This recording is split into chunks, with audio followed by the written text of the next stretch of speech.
8 ans, l'école.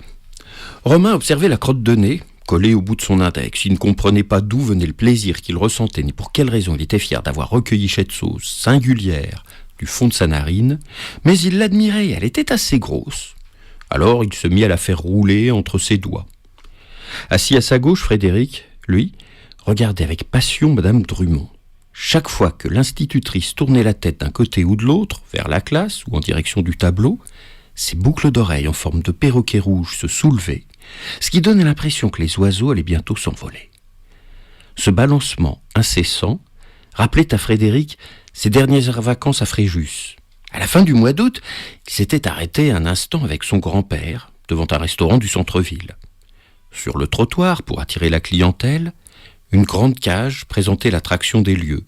Coco, un haras bleu et jaune, à l'allure carencée, qui subissait à longueur de journée les assauts des badauds. Si la pauvre bête ne s'arrachait pas les plumes de la queue, elle répétait les mêmes idioties qu'on lui soufflait depuis des années, les coucou, coucou, coucou, coucou, manège absurde qui amusait beaucoup la galerie. Surtout lorsque, dans un élan de fureur, ou peut-être parce qu'une tête ne lui revenait pas, l'animal lançait subitement des « Oh le con! Oh le con !» au dernier idiot qui s'était approché de sa cage. De retour au domicile de son grand-père, chez lequel il passait tous les étés, Frédéric n'avait pas manqué d'enregistrer à son tour la fameuse expression du restaurant. Pendant que le vieil homme écoutait les informations confortablement installées dans son fauteuil, le garçon s'était soudain mis à commenter l'actualité par des « Oh le con !» intempestifs. Un bien vilain mot, lui avait expliqué son grand-père, qui regrettait déjà de l'avoir emmené saluer le perroquet. Ce qui, au bout du compte, lui avait valu de recevoir une bonne paire de claques et un « Ne répète plus jamais ça devant moi, ou tu vas voir ce que tu vas voir ». Parce que dans la bouche d'un enfant, la formule perdait tout son charme. Il n'y avait que Coco qui restait en droit de l'utiliser à sa guise. Derrière les barreaux de sa cage, l'animal conservait au moins le privilège d'insulter le monde entier. Au premier rang, où la maîtresse l'avait placé sans son accord face au tableau, où l'on positionne les cancres, les timides, les binoclars et les bavards, Frédéric sentait qu'il appartenait à cette catégorie d'élèves que l'on désigne du doigt. Dans son dos, 25 paires d'yeux l'observaient en permanence. Il lui était impossible d'ignorer les murmures provenant du fond de la classe, les ricanements, toute l'agitation collective à laquelle il n'avait plus le droit de participer, car s'il se retournait une fois de plus, l'avait prévenu Madame Drumont le jour de la rentrée en ôtant ses lunettes pour montrer qu'elle ne plaisantait pas, la sanction serait sévère. Elle n'avait pas que lui à surveiller. S'il avait tant envie que ça de s'exprimer, il fallait qu'il attende la récréation. Attendre. Ça paraissait facile, se ranger à deux dans les couloirs, se taire, donner la main à son camarade, se taire, encore, toujours, attendre que la porte s'ouvre, avancer en silence, s'asseoir, sortir ses affaires du cartable sans faire de bruit, trousse, cahier de leçons, cahier d'exercices, cahier de brouillon, ardoise, feuilles effaçables. Les enfants, combien font 8 x 4 ? Écrivez le mot hérisson sans oublier la lettre muette.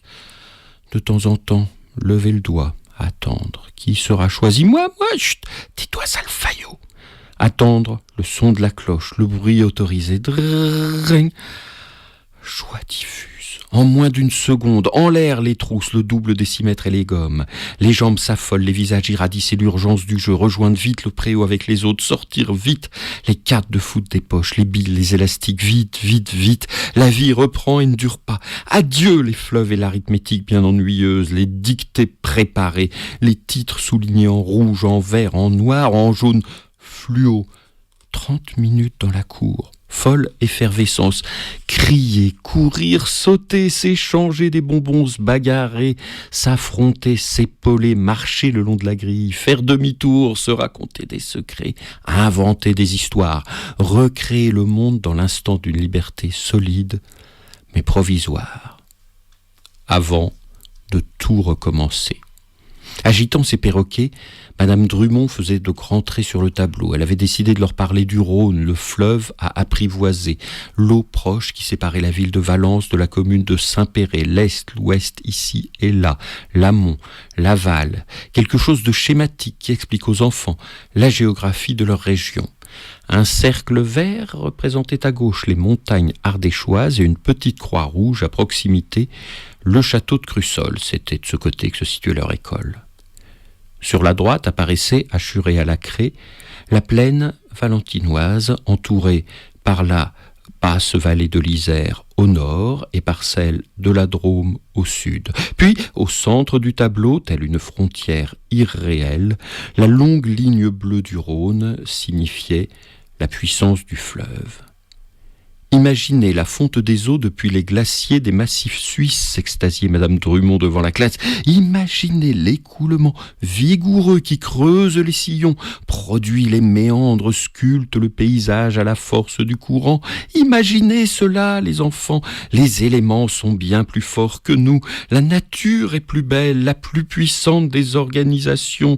Ici, les affluents rejoignent le fleuve pour lui donner davantage de vigueur, comme le mialan qui traverse notre commune pour aller se jeter dans le Rhône.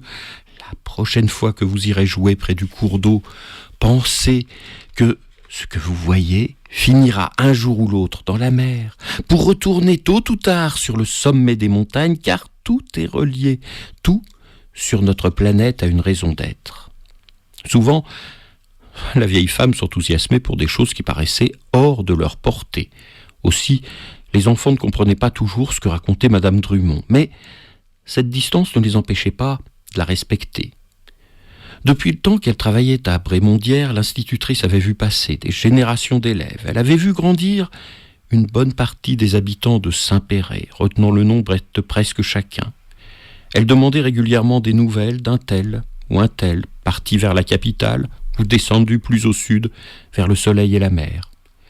Lorsqu'elle se promenait le samedi après-midi sur les trottoirs de son quartier, avec son chignon impeccable et ses tenues extravagantes dans les tons jaune poussin ou bleu électrique, portant un sac de légumes d'une main et son vieux teckel Jasper de l'autre, on venait à coup sûr la saluer pour lui dire « Madame Drumont, ne prenez pas votre retraite, nos enfants ont besoin de vous. » Souriante mais nostalgique, l'institutrice répondait qu'elle finirait par quitter l'école un jour ou l'autre, surtout qu'à son âge la loi lui obligeait. En outre, il était préférable pour les élèves d'avoir quelqu'un de jeune et dynamique face à eux, plutôt qu'un vieux crouton comme elle.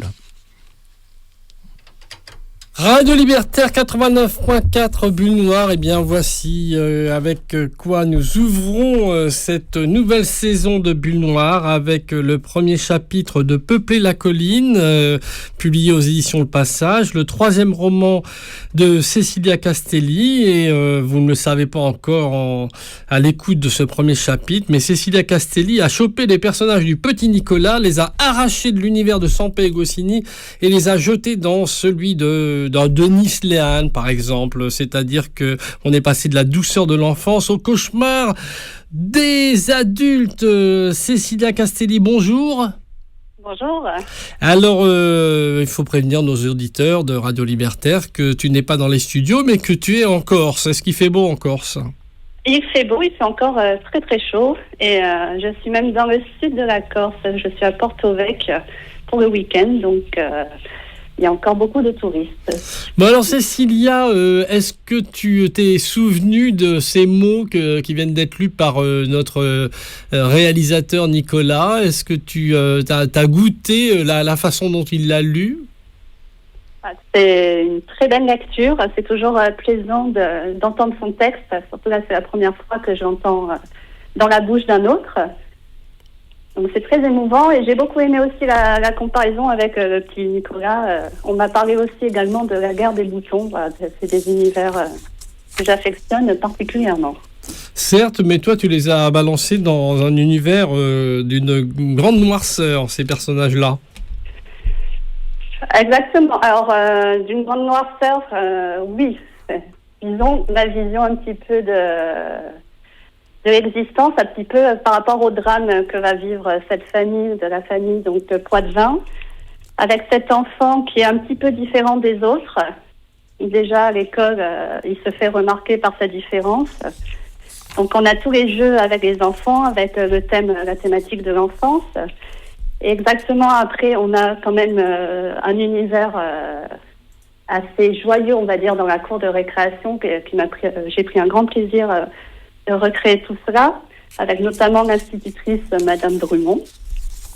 Et évidemment, entre la crotte de nez qui ouvre le premier chapitre, donc c'est la première phrase du livre, après le prologue, on va plonger dans un univers vraiment un petit peu plus noir et on va basculer là dans le drame qui touche la famille. On va en parler tout à l'heure de ce roman Peupler la colline, mais avant, j'aimerais qu'on fasse, les auditeurs de Radio Libertaire te découvrent Cécilia Castelli, une quarantaine d'années, tu me dis si je dis des bêtises, née à Ajaccio. Ajaccio, c'est ça, oui. Très rapidement, alors donc toute la famille est installée là-bas à Ajaccio. Tu as, je crois que tu as des frères. Alors, oui, j'ai un frère. J'ai un frère qui, lui, est parti en Bretagne, donc il a traversé la Méditerranée, qui a rejoint la Bretagne. Et j'ai une très grande partie de ma famille, effectivement, qui est sur Ajaccio. Et une autre partie aussi qui est dans le Var. Mais j'ai lu quelque part que tu avais été élevé au milieu de garçons, plutôt. Exactement, oui. Alors, c'est très drôle parce que je suis née donc au début des années 80 et au milieu d'une génération de garçons, donc un frère et des cousins. J'ai 3 cousines éloignées, mais dans mes proches cousins, je suis la seule fille. Donc, j'ai été élevée au milieu de garçons, effectivement. Bon, alors comment était l'univers littéraire chez les Castelli? Il y avait beaucoup de bouquins, il y avait qu'est-ce qui a poussé la jeune Cécilia à se destiner à une carrière d'abord de professeur de français? Alors, il y avait des livres, effectivement, chez moi. J'ai pas une famille qui était de très très grands lecteurs, mais on a toujours eu des livres de toutes sortes. Il faut dire aussi que j'ai mon grand-père paternel qui était instituteur, donc qui était aussi attiré par la littérature. Mais chez moi, c'est un petit peu le tout venant dans la bibliothèque. Donc, je piochais des livres, ça pouvait être Agatha Christie, ça pouvait être du Stephen King, toutes sortes de livres, du Pagnol, etc. Il n'y a pas grand-chose qui me destinait au départ à écrire, mais j'ai été poussée... Surtout, j'ai été inspirée quand j'ai été au lycée par une professeure de français qui vraiment était un modèle pour moi et m'a fait aimer la littérature. Et c'est là que j'ai découvert le monde des écrivains et j'ai écrit un petit peu. J'écrivais même quand j'étais un petit peu plus jeune. Mais là, j'ai vraiment découvert la littérature à ce moment-là. Et grâce à une enseignante. Et à quel moment tu décides de finalement suivre des études de lettres? Vraiment, c'est au lycée avec cette rencontre avec ce professeur qui a été très inspirant pour moi. J'hésitais parce que j'ai été aussi en terminale en contact avec aussi une professeure de philosophie qui m'a beaucoup marquée. Donc j'hésitais entre la littérature, la philosophie. Et finalement, je me suis dirigée vers la fac de lettres. J'ai traversé la Méditerranée, je suis allée à Toulon, faire ma licence et puis passer mon CAPES de lettres. Tu as un personnage dans ton roman qui est un garçon, qui est très imaginatif, qui raconte tout un tas d'histoires et qui justement se retrouve avec un professeur qui lui dit, face aux capacités qu'il a, qui le pousse pour qu'il soit justement prof de philo, pas prof de français mais prof de philo. Est-ce que ce personnage dont on reparlera tout à l'heure, qui est dans Peupler la colline, c'était un peu toi quand tu étais petite ? Alors, le personnage dans Peupler la colline qui est poussé à être prof de philo? Non, est-ce que c'est toi, tu t'es mis en scène d'une certaine façon à travers ce personnage dont le professeur lui dit il faut absolument que tu fasses philo? Oui, oui, exactement, d'accord, oui. Il faut que je te rappelle le livre, alors il faut que je te rappelle ce que tu as écrit. Alors, c'est peut-être pas moi qui l'ai écrit.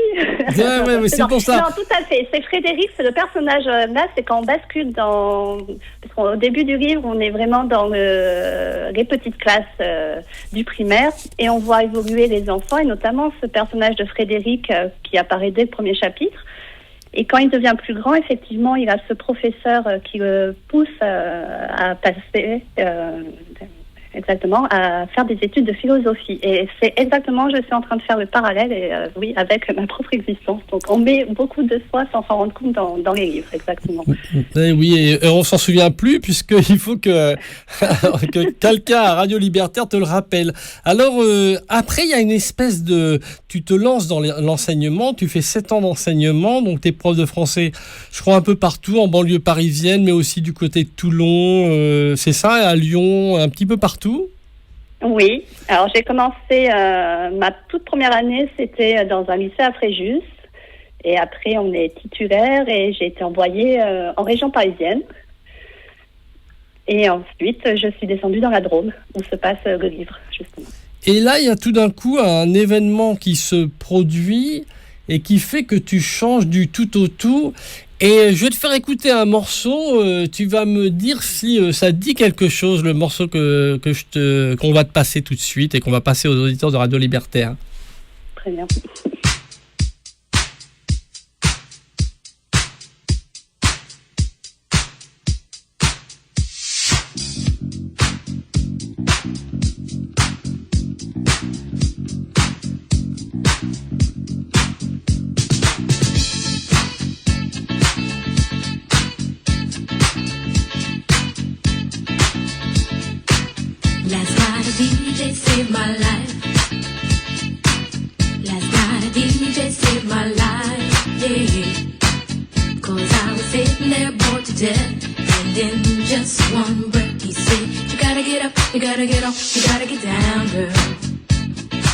Voilà, alors last night, un DJ's Save My Life. La nuit dernière, un DJ a sauvé ma vie, m'a sauvé la vie. Est-ce que ça te rappelle quelque chose, un événement important qui s'est produit à la fin de tes 7 ans d'enseignement? Oui, alors c'était pas la nuit dernière, mais c'était il y a quelques années, effectivement. J'ai changé de parcours après l'enseignement, ça ce n'était pas du tout prévu, ça s'est joué avec une rencontre un petit peu imprévue à Valence, tandis que j'étais encore prof de français avec des BTS. Et une rencontre qui se fait comme ça un petit peu au hasard et qui me mène dans un milieu que je ne connaissais absolument pas, qui était le milieu de la nuit et le milieu des discothèques. Et c'est là que je découvre exactement, plus précisément, le métier de DJ. Voilà. C'est-à-dire, c'est pas moi qui me suis mis derrière les platines, mais voilà, au fur et à mesure de rencontres avec un DJ de Valence, donc je me suis intéressée à l'envers du décor, à ce qui se passait une fois pendant les soirées, mais aussi quand les projecteurs s'éteignent, et voir comment se passe exactement le métier de DJ. Donc j'ai suivi petit à petit ce musicien qui était un vrai passionné, voilà, et j'ai découvert un univers qui m'était totalement inconnu et au fur et à mesure j'ai pris une disponibilité au niveau d'éducation nationale, voilà, pour pouvoir travailler en tant que directrice artistique avec ce DJ. Ça signifie que l'enseignement commençait à te peser et que ça t'intéressait plus tellement? Alors non, c'est pas l'enseignement qui me pèse ou non. Disons que, alors je sais pas si c'est un défaut ou une qualité. Je suis assez curieuse et j'aime beaucoup les défis dans la vie. Donc c'est-à-dire que une fois que j'ai fait le tour, ou en tout cas j'ai eu l'impression d'avoir fait le tour de mon métier, mon premier métier qui était le métier d'enseignante, j'ai eu envie de faire autre chose, d'aller voir justement ce qui se passe ailleurs dans un autre monde, vraiment. Voilà. Mais le métier me plaisait beaucoup mais voilà, j'avais vraiment ce besoin d'évoluer et de découvrir autre chose. Alors ce métier te plaisait énormément, cependant lorsque tu as arrêté le travail avec ce DJ, t'es pas revenu à l'enseignement? Je ne suis pas revenue à l'enseignement. Non, pas du tout. Parce que ça aurait été revenir finalement à la case départ. Et j'ai passé 3 années dans le monde de la nuit à découvrir Donc ce monde, on va dire de paillettes. Et juste après, j'ai eu besoin de revenir à des valeurs un petit peu essentielles qui étaient pour moi, qui est aussi le don de soi, et je me suis occupée de s'occuper des autres. Voilà. Donc dans l'enseignement, je m'occupais des autres, et puis j'ai décidé de me tourner vers le métier d'infirmière. Voilà. Donc, encore un autre univers à découvrir, et quel univers encore assez extraordinaire qui est l'univers aussi du paramédical et puis de la science, de la médecine. Donc tu reprends des études, cette fois-ci des études d'infirmière. Oui. Ça se passe en 3 ans. Je suis partie à Lyon, j'ai passé le concours à l'IFSI. Et ce qui est bien dans les études d'infirmière, c'est qu'on est plongé directement dans le monde professionnel, c'est-à-dire qu'on alterne les cours et on alterne des longues semaines de stage à l'hôpital. Donc là, ça a été un grand plongeon encore dans un nouveau monde. Alors c'est durant tes études d'infirmière que tu commences à écrire de la fiction ou déjà auparavant tu en écrivais ? Alors, j'ai toujours écrit depuis toute petite, mais j'écrivais 2-3 pages, ça n'allait jamais plus loin. Et en fait, pendant la période où j'étais avec le DJ, où je travaillais pour lui, j'ai compris qu'on pouvait partir de rien du tout et arriver à suivre ses rêves. Et quand j'ai changé de voie encore et que je suis partie pour infirmière, je me suis dit, tiens, cette fois-ci, après t'être occupée du rêve d'une autre personne, pourquoi pas t'occuper un peu de tes rêves aussi. Donc l'écriture faisait partie vraiment d'un rêve d'enfant. Et je me suis dit, pourquoi pas le réaliser aussi. Je partais de rien, je ne connaissais personne dans le milieu. Je me suis renseignée pour voir comment ça pourrait se passer. Donc, je me suis renseignée sur l'envoi des manuscrits. Et je me suis mis à écrire un pavé en feuillet 4, ça devait faire 400 pages, un annuaire. Et très scolaire. C'est-à-dire, j'ai écrit de façon... je calculais la moindre virgule, le moindre mot que je mettais dans mon texte. Voilà. Évidemment, j'ai pas eu un grand succès auprès des éditeurs auxquels j'ai envoyé ce texte. Et puis, avec les études d'infirmière, petit à petit, où j'ai découvert...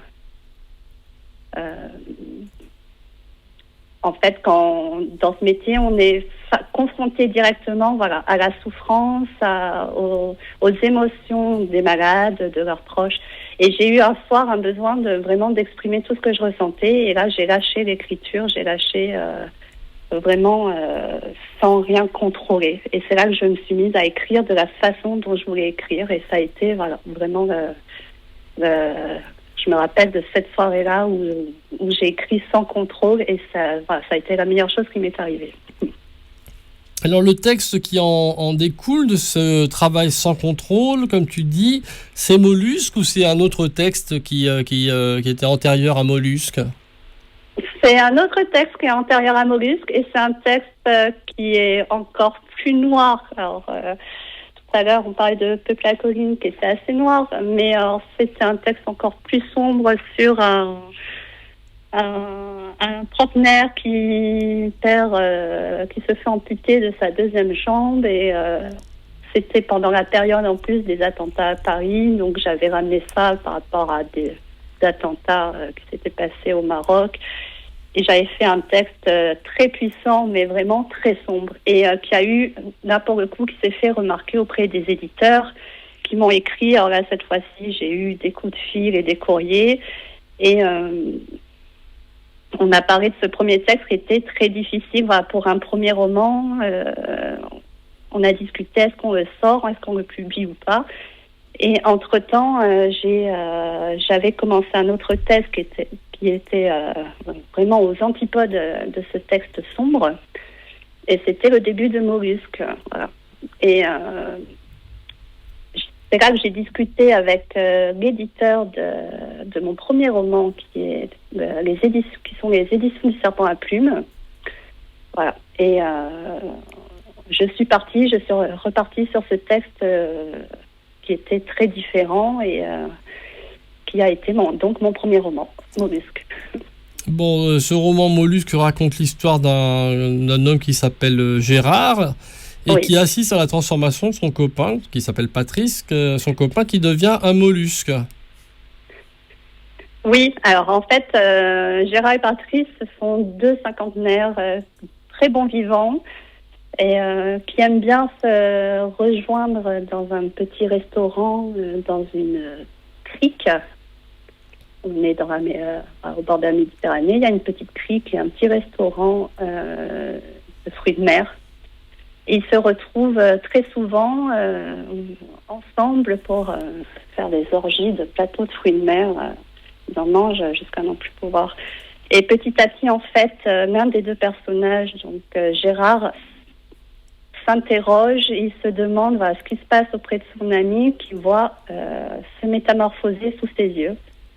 Et petit à petit, cet ami devient un gastéropode que Gérard va finalement relâcher à la mer. Alors évidemment, c'est le symbole de toute la folie aussi de ce narrateur qui donne une explication, mais le lecteur en a évidemment une autre. Mais alors le précédent texte que tu avais écrit, qui était très noir et qui avait attiré quand même l'attention de certains éditeurs, tu l'as totalement abandonné. Qu'est-ce qui fait que tu te lances dans un autre texte tout à fait différent et que tu abandonnes complètement un texte qui avait avait certaines accroches puisque des éditeurs étaient intéressés pour que tu travailles dessus? Alors, il n'est pas abandonné, hein, il est dans un dossier. Je pense qu'un jour, je le ressortirai. C'était plus un choix stratégique avec l'éditeur.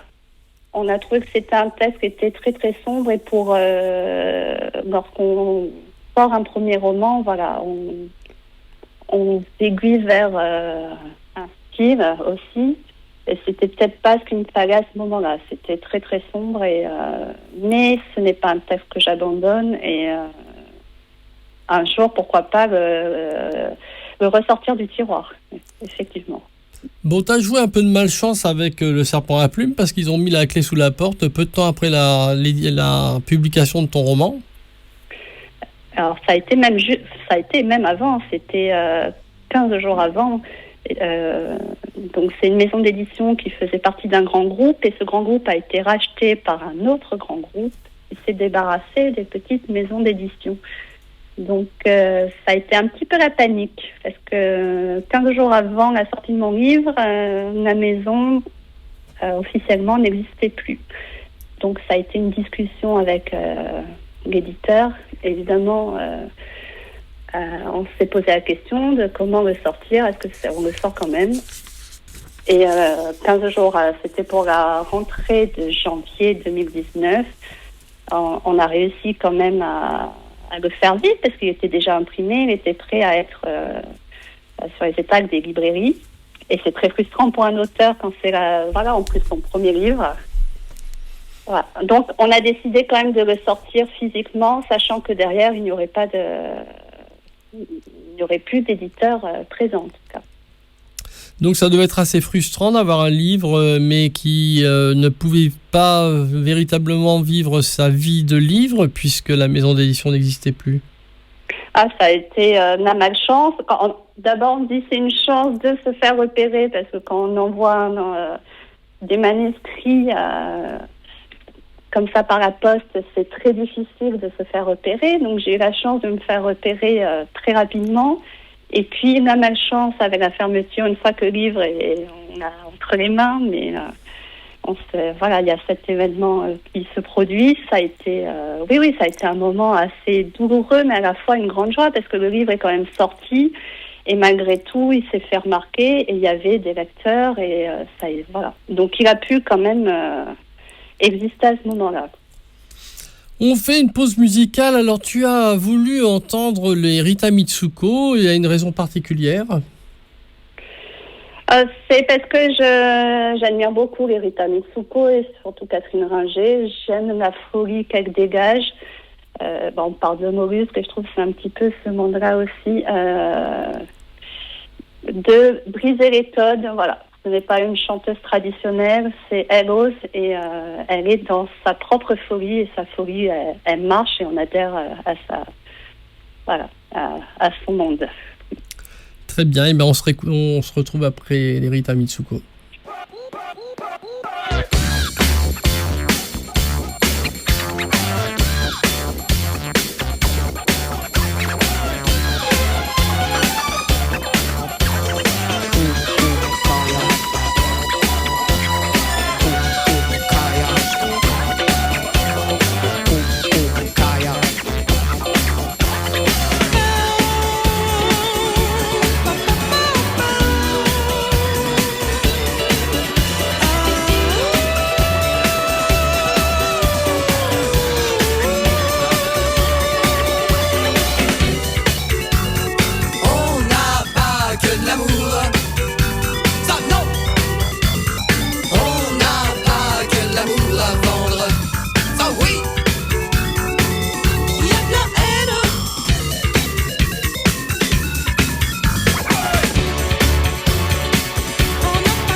Radio Libertaire 89.4 avec Cécilia Castelli qui vient de publier aux éditions Le Passage Peupler la colline.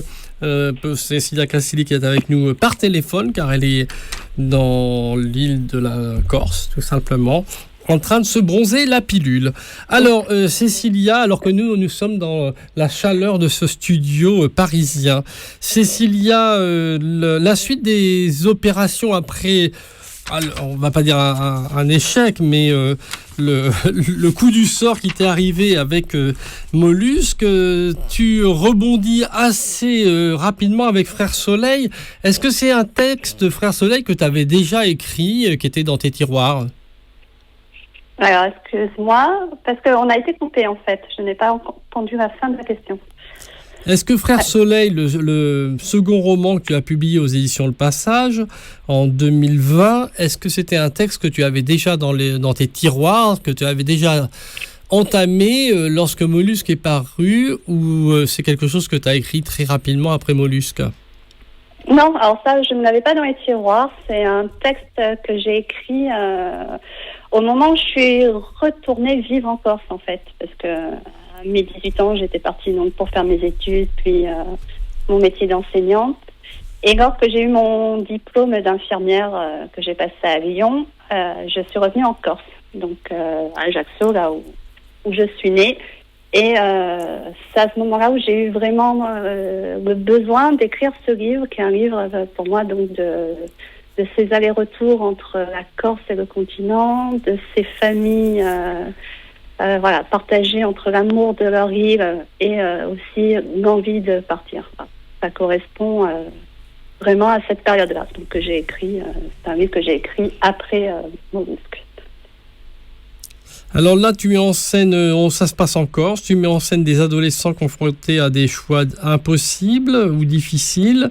Le changement total de décor, puisque total en tout cas, même s'il y a de l'eau pas loin, on change de décor. Ça te faisait du bien et ça te fait du bien comme de changer de vie, de changer de décor dans tes romans ? Oui, je crois que c'est comme dans la vie où j'ai besoin de changer de métier, j'ai besoin de passer à des romans différents et à des univers totalement presque opposés. Alors même si j'ai gardé toujours la scène du poupe dans l'ouverture de Frère Soleil, c'est un petit clin d'œil aussi par rapport à mon précédent roman.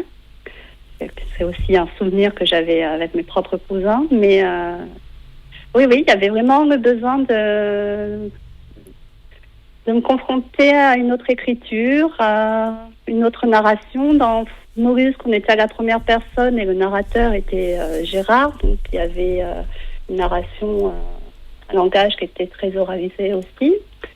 Et dans Frère Soleil, on suit plusieurs générations, donc on a déjà une chronologie qui est différente. On a plusieurs personnages, voilà. Donc c'est une saga familiale aussi, donc c'était une autre façon d'aborder l'écriture. Le texte Frère Soleil, tu n'as pas de difficulté à trouver d'éditeurs, ou tu avais déjà plusieurs éditeurs après Mollusque qui te faisaient du pied un petit peu pour que tu leur proposes des textes ? Oui, ça s'est produit comme ça, parce qu'en fait, c'est un éditeur, donc notamment l'éditeur Les Éditions Le Passage qui sont à Paris, qui avait lu Mollusque et qui savait que j'écrivais, que j'étais en train d'écrire un autre texte, et qui m'a contacté pour que je lui envoie mon texte une fois qu'il serait fini. Voilà. Donc ça s'est passé de cette façon, et entre-temps, j'avais eu aussi d'autres éditeurs qui m'avaient contacté. Et ma grande peur, c'était justement que on s'intéresse à Mollusque et que je propose un livre très différent, que ça ne me plaise pas. Et au contraire, ça a beaucoup plu et j'ai trouvé un éditeur très rapidement. Ben alors là, en attaquant Frère Soleil, encore une fois et toujours, tu laissais de côté ce premier texte que tu avais... qui avait eu quand même quelques accroches et que quelques éditeurs avaient envie de publier, que tu devais travailler, mais évidemment, mais que des éditeurs sur lesquels les éditeurs étaient intéressés. C'était pour reculer. C'était quoi ce rapport ? Il y a un drôle de rapport, je trouve, à ce premier texte qui attire l'intérêt de pas mal d'éditeurs, mais que tu continues à laisser de côté. Bon, un jour promis, je ressortirai comme ça. En fait, c'est le premier texte que j'ai écrit là, vraiment ce texte que j'avais entamé un soir après une journée à l'hôpital qui avait été éprouvante. C'est vraiment un texte dans lequel j'ai mis, on va dire, toutes mes tripes, et c'était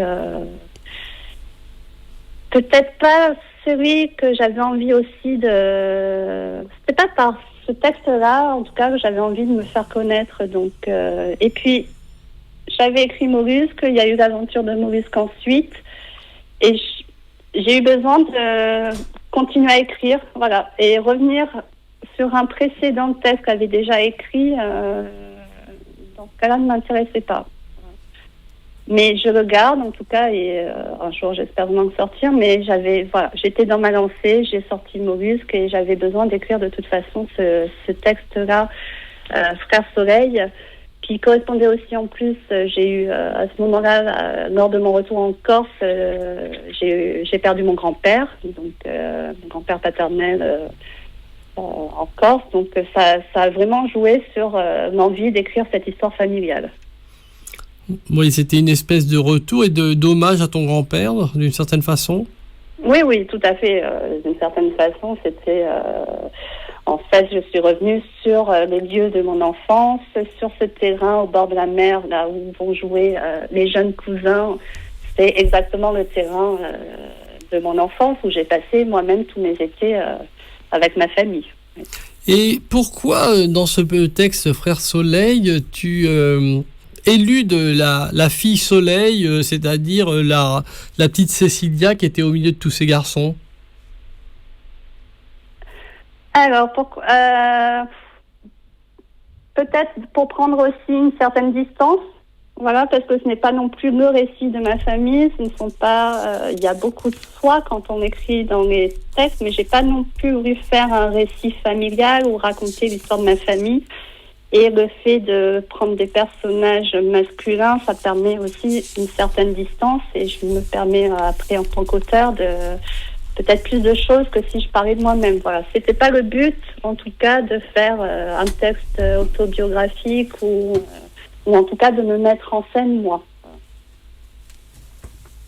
Bon, eh bien, on attendra un prochain roman où tu mettras en scène un personnage féminin. On fait une pause musicale. On va écouter Fishback, qui est un titre que tu as choisi. Une raison pour ce choix ?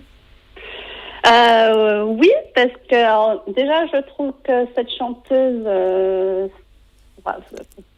tout à l'heure, on a entendu Catherine Ringer, et je trouve que c'est un petit peu aussi, elle est très proche d'Erika Mitsuko avec cette folie.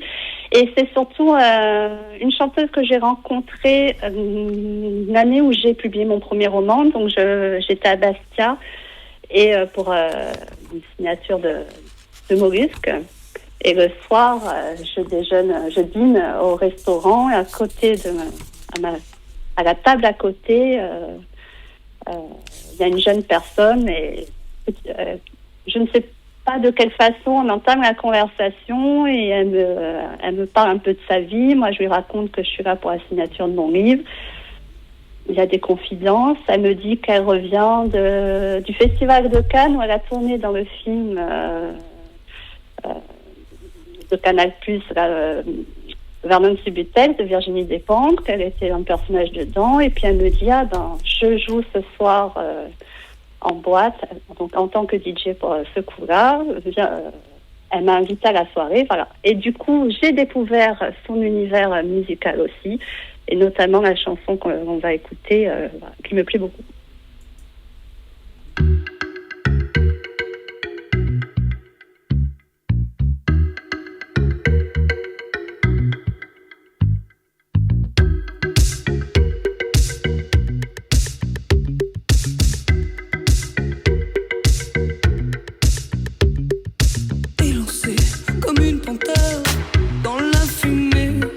Le regard noir, le visage fier, le pas feutré,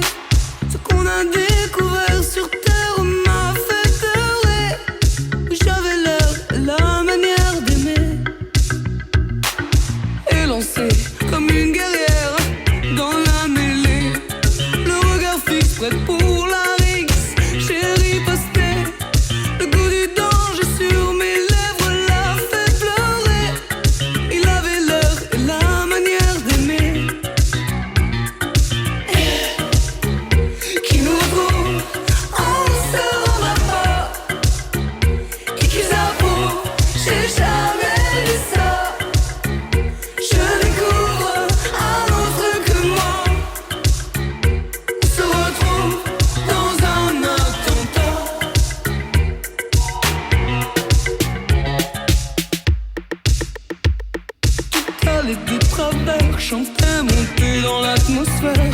Un coup d'éclat, d'éclair, un coup de tonnerre. Droite, gauche, bras de fer, on se défend. Mais t'as vu la gueule du sentiment qui nous vaut, on ne se rendra pas. Et qu'ils avouent, j'ai jamais dit ça. Je découvre un autre que moi. On se retrouve, un autre attentat. Enlacés dans les airs, on a traversé les déserts, les glaciers de l'Arctique. On laissait tête en l'air, nos mains se serrèrent à l'envers dans la panique.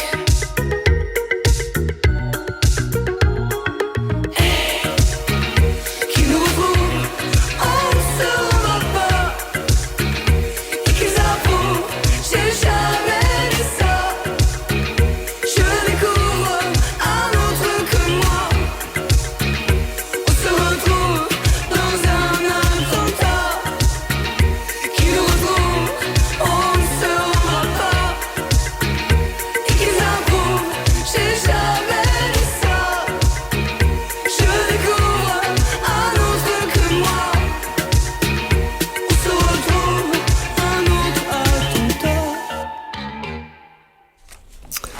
Bulle Noire sur Radio Libertaire avec Cécilia Castelli qui vient de publier Peupler la colline aux éditions Le Passage. Cécilia, la sortie de Frères Soleil a été pour le coup très satisfaisante.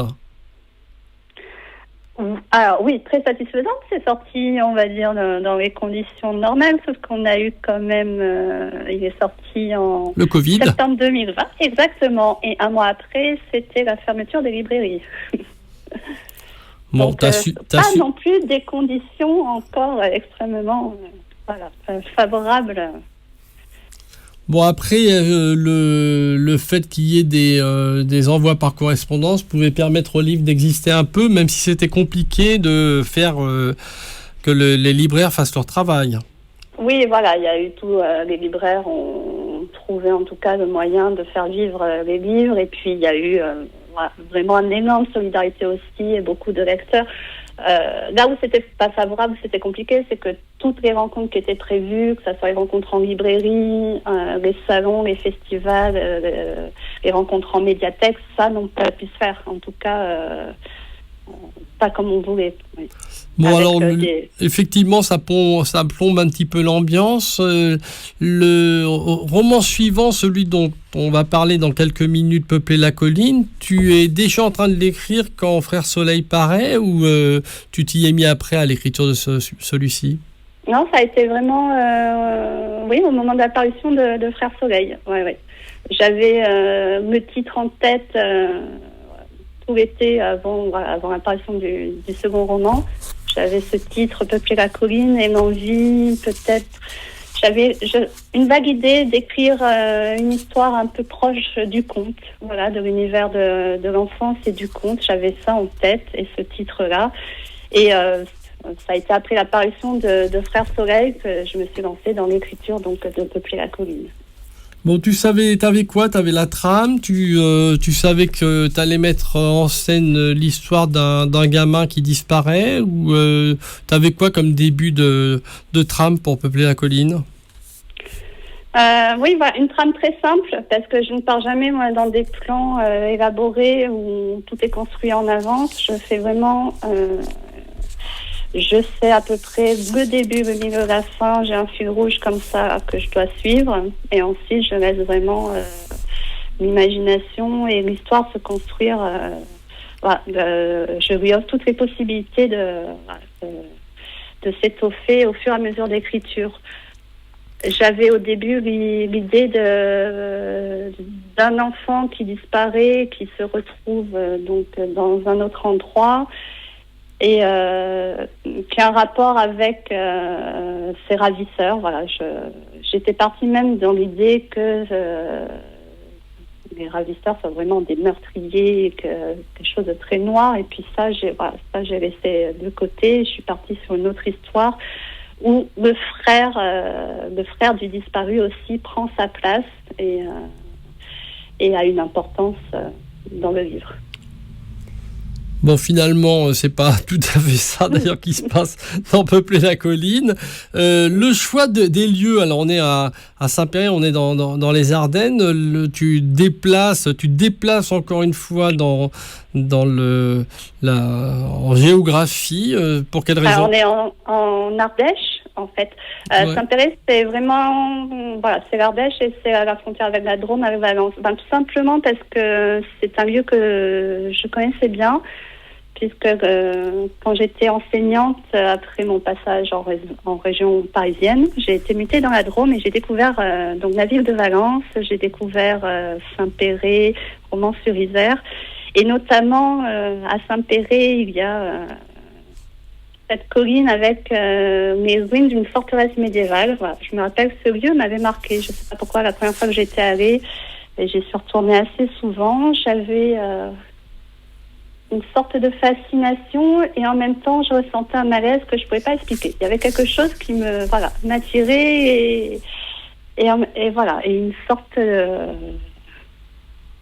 ne pourrais pas dire pourquoi j'avais ce malaise-là. Je ne savais pas l'expliquer en tout cas. Je suis retournée sur ces lieux plusieurs fois en randonnée. C'est très connu d'ailleurs, en tout cas des gens de la région. Et finalement, ça a été des années plus tard que ce lieu est venu, en tout cas, me hanter et apparu sous la forme de ce livre de Peupler la colline. D'accord. Alors, cet espace, tu parles du château de Crussol? Oui. Crussol, Crussolius, le roi mythique qui fait 7 mètres de haut, etc., et qui aurait construit ce château, toute cette histoire-là, d'ailleurs, qui est démontée par l'institutrice, qui est l'un des personnages importants de Peupler la colline. Donc, est-ce que tu rêves de Crussolius de temps en temps? Si je rêve de Crussolius je ne sais pas si je rêve du géant, mais en tout cas, j'ai découvert cette légende qui est très plaisante parce que pour les enfants, d'entendre parler de cette histoire de géant, ça m'a fait penser, ça a fait écho, et d'ailleurs j'en parle par rapport à Madame Drummond à un moment, ça a fait écho à un souvenir que j'avais enfant quand j'étais à l'école primaire. Et la première fois que j'ai entendu parler du cyclope Polyphème, qui est dans sa grotte, et l'histoire avec Ulysse, qui se cache sous les moutons. Et ça m'a fait penser, j'avais été fascinée par cette histoire de géant et de cyclope, et là je la retrouve donc à travers la légende de Crussolius, qui est fondateur, qui serait le soi-disant fondateur du château de Crussol. Et il y a une véritable histoire, c'est qu'il y a des ossements qui ont été retrouvés, des ossements de 7 mètres de long. Évidemment, la légende raconte que ce serait les ossements du géant, le tibia, et que raconte Madame Drummond. Donc une histoire vraie, c'est que la science a permis de dire que c'était l'ADN de mammouth. Voilà. Donc il y a eu en tout cas des mammouths qui ont vécu, ça c'est véridique, qui ont traversé la colline de Crussol. Bon, on va parler de Peupler la colline justement. On va écouter avant Les Têtes Raides, qui est un de tes choix. Est-ce que tu as une raison particulière pour avoir eu envie d'écouter Les Têtes Raides? Alors, Les Têtes Raides, oui, parce que j'ai découvert... les Têtes Raides, en fait, c'est... ils chantent, ils ont mis en musique un texte d'un Suédois qui s'appelle Stig Dagerman. Notre besoin de consolation est impossible à rassasier. C'est un court texte qu'il a écrit 2 ans avant son suicide. C'est un texte qui est fabuleux, qui a été publié à l'origine dans un magazine suédois. Ça fait une quinzaine ou une vingtaine de pages, ça se lit très vite, mais je le recommande souvent, c'est un texte qui est souvent recommandé. Il y a un regard qui est fascinant sur l'existence, sur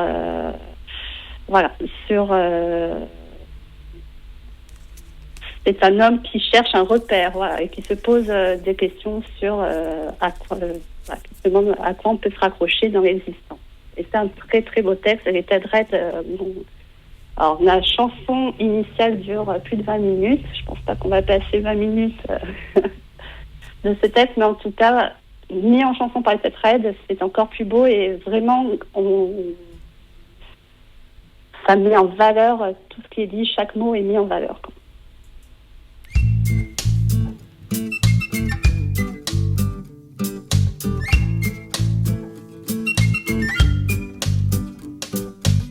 Je suis dépourvu de foi et ne puis donc être heureux. Car un homme qui risque de craindre que sa vie ne soit une errance absurde vers une mort certaine ne peut être heureux. Je n'ai reçu en héritage ni Dieu ni point fixe sur la terre d'où je puisse attirer l'attention d'un Dieu. On ne m'a pas non plus légué la fureur bien déguisée du sceptique, les ruses de Sioux du rationaliste ou la candeur ardente de l'athée.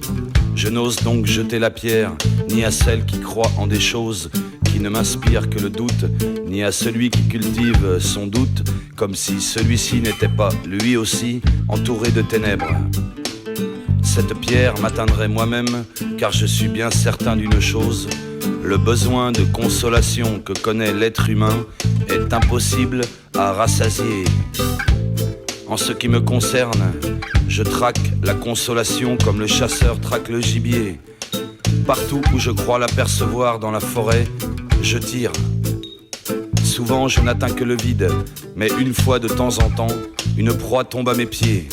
Et comme je sais que la consolation ne dure que le temps d'un souffle de vent dans la cime d'un arbre, je me dépêche de m'emparer de ma victime. Qu'ai-je alors entre mes bras ? Puisque je suis solitaire, une femme aimée ou un compagnon de voyage malheureux. Puisque je suis poète, un arc de mots que je ressens de la joie et de l'effroi à bander. Puisque je suis prisonnier, un aperçu soudain de la liberté. Puisque je suis menacé par la mort, un animal vivant et bien chaud, un cœur qui bat de façon sarcastique. Puisque je suis menacé par la mer, un récif de granit bien dur. Mais il y a aussi des consolations qui viennent à moi sans y être convié et qui remplissent ma chambre de chuchotements odieux. Je suis ton plaisir, aime-les tous. Je suis ton talent, faisant aussi mauvais usage que de toi-même. Je suis ton désir de jouissance, seuls vivent les gourmets. Je suis ta solitude, méprise les hommes. Je suis ton aspiration à la mort. Alors, tranche. Le fil du rasoir est bien étroit. Je vois ma vie menacée par deux périls. D'un côté par les bouches avides de la gourmandise. De l'autre, par l'amertume de l'avarice qui se nourrit d'elle-même. Mais je tiens à refuser de choisir entre l'orgie et l'ascèse, même si je dois pour cela subir le supplice du grill de mes désirs.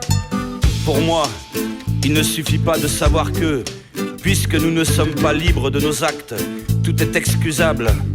Ce que je cherche, ce n'est pas une excuse à ma vie, mais exactement le contraire d'une excuse, le pardon. L'idée me vient finalement que toute consolation, ne prenant pas en compte ma liberté, est trompeuse, qu'elle n'est que l'image réfléchie de mon désespoir. En effet, lorsque mon désespoir me dit « perds confiance », car chaque jour n'est qu'une trêve entre deux nuits, la fausse consolation me crie « espère », car chaque nuit n'est qu'une trêve entre deux jours. Mais l'humanité n'a que faire d'une consolation en forme de mot d'esprit. Elle a besoin d'une consolation qui illumine. Et celui qui souhaite devenir mauvais, c'est-à-dire devenir un homme qui agisse comme si toutes les actions étaient défendables, doit au moins avoir la bonté de le remarquer lorsqu'il y parvient. Personne ne peut énumérer tous les cas où la consolation est une nécessité. Personne ne sait quand tombera le crépuscule, et la vie n'est pas un problème qui puisse être résolu en divisant la lumière par l'obscurité et les jours par les nuits. C'est un voyage imprévisible entre des lieux qui n'existent pas. Je peux, par exemple, marcher sur le rivage et ressentir tout à coup le défi effroyable que l'éternité lance à mon existence dans le mouvement perpétuel de la mer et dans la fuite perpétuelle du vent. Que devient alors le temps, si ce n'est une consolation pour le fait que rien de ce qui est humain ne dure? Et quelle misérable consolation qui n'enrichit que les Suisses.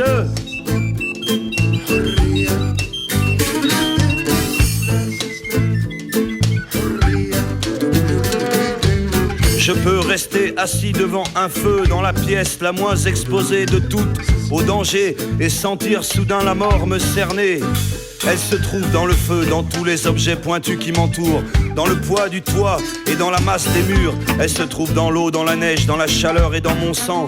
Que devient alors le sentiment humain de sécurité, si ce n'est une consolation pour le fait que la mort est ce qu'il y a de plus proche de la vie? Et quelle misérable consolation qui ne fait que nous rappeler ce qu'elle veut nous faire oublier. Je peux remplir toutes mes pages blanches avec les plus belles combinaisons de mots que puisse imaginer mon cerveau. Étant donné que je cherche à m'assurer que ma vie n'est pas absurde et que je ne suis pas seul sur la terre, je rassemble tous ces mots en un livre et je l'offre au monde. En retour, celui-ci me donne la richesse, la gloire et le silence. Mais que puis-je bien faire de cet argent? Et quel plaisir puis-je prendre à contribuer au progrès de la littérature? Je ne désire que ce que je n'aurais pas, confirmation de ce que mes mots ont touché le cœur du monde. Que devient alors mon talent, si ce n'est une consolation pour le fait que je suis seul? Mais quelle épouvantable consolation qui me fait simplement ressentir ma solitude 5 fois plus fort.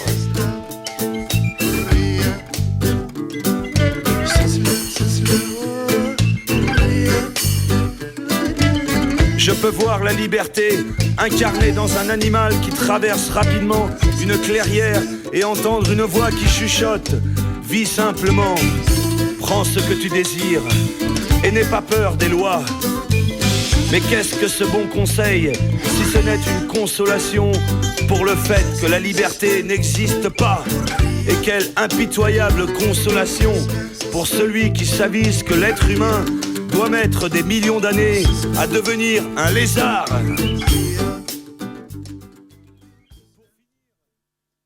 8 ans, l'école.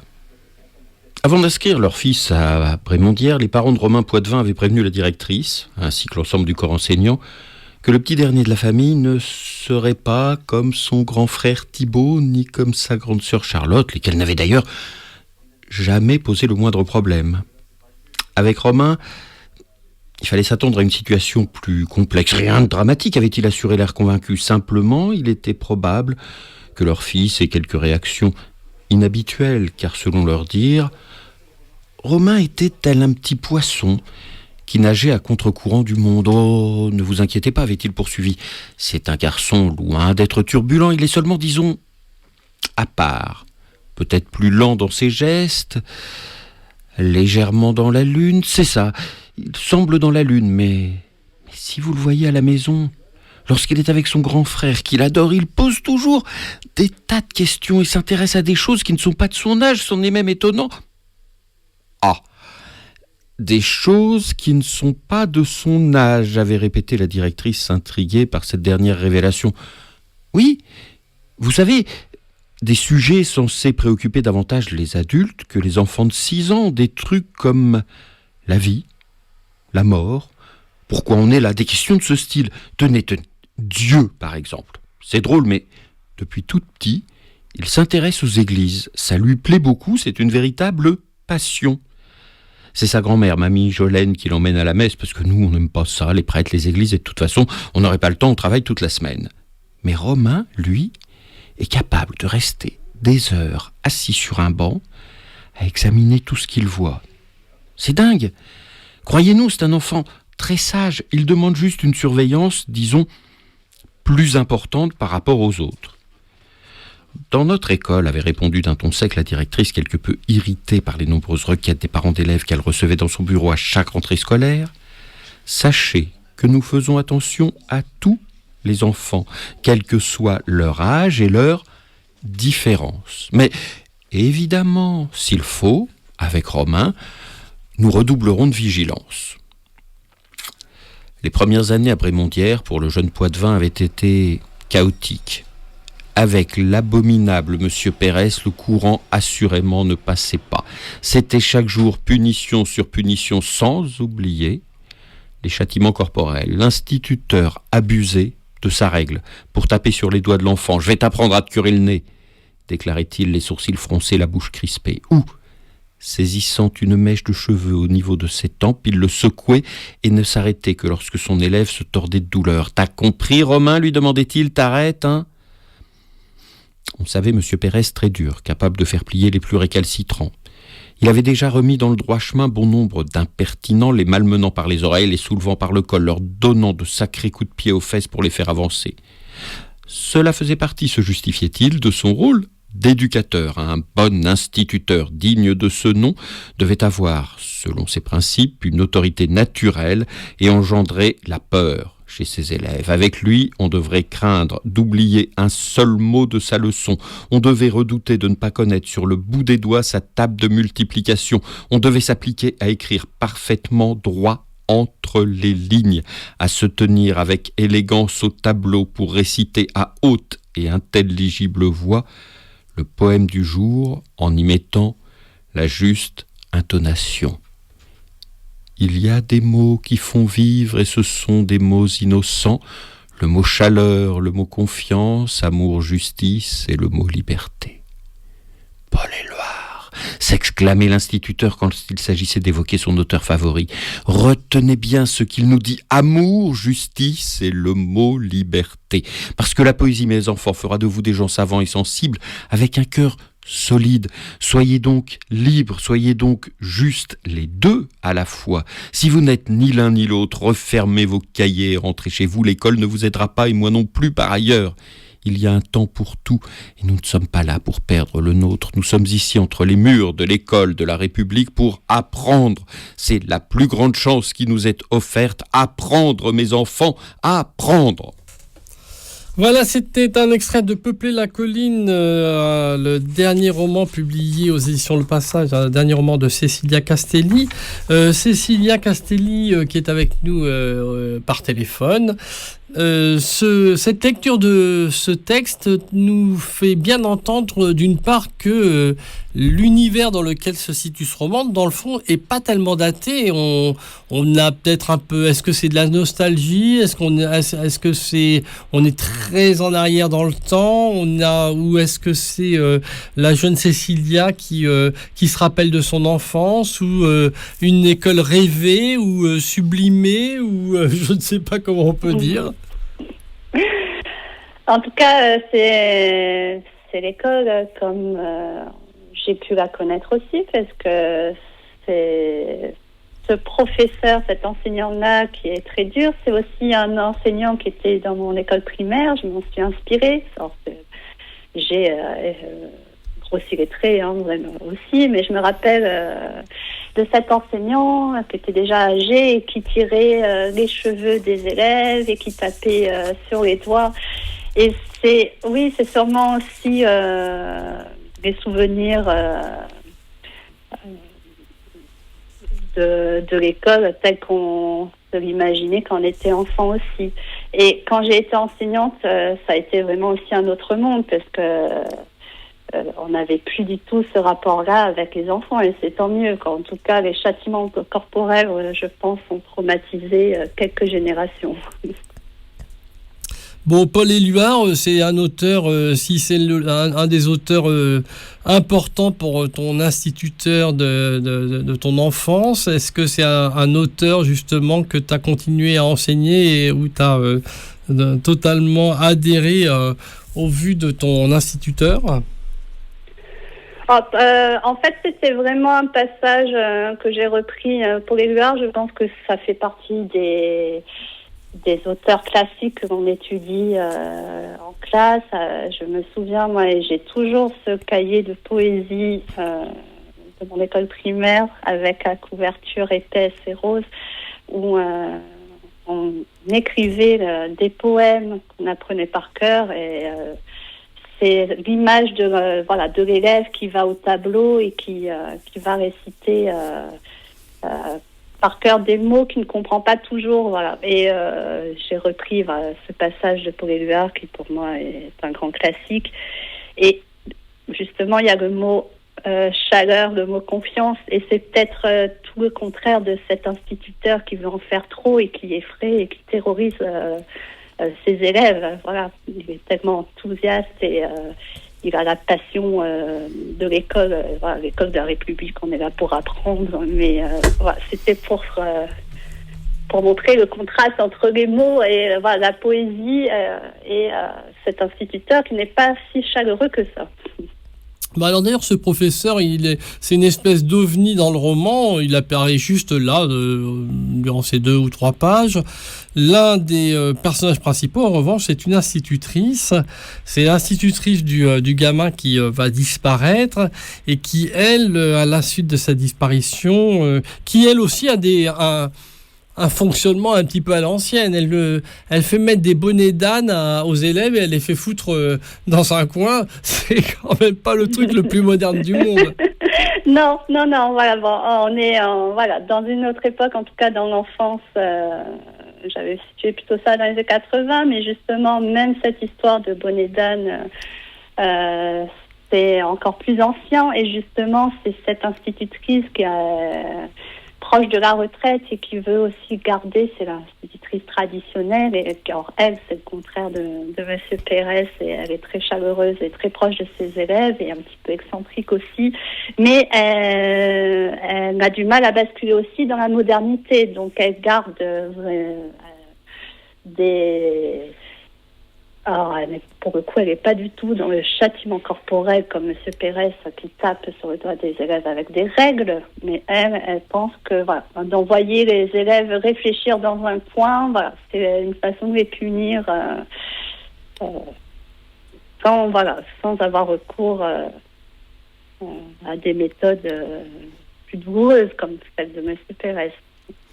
En lisant Le Peuplé de la colline, en tout cas cette partie qui correspond à l'école et en tout cas une forme d'éducation un petit peu surannée, on ne peut pas s'empêcher d'avoir envie de balancer dans les oreilles des professeurs ce titre d'Alice Cooper, Give a Kid a Break, c'est laisser foutre un petit peu la paix aux enfants, et on l'écoute tout de suite ce titre.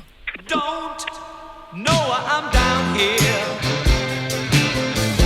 Must be something I said, or some small imperfection in my soul or in my head. Don't know why I'm down here.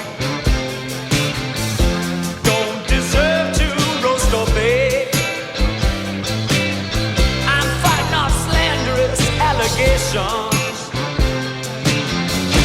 Why don't you give the kid a break?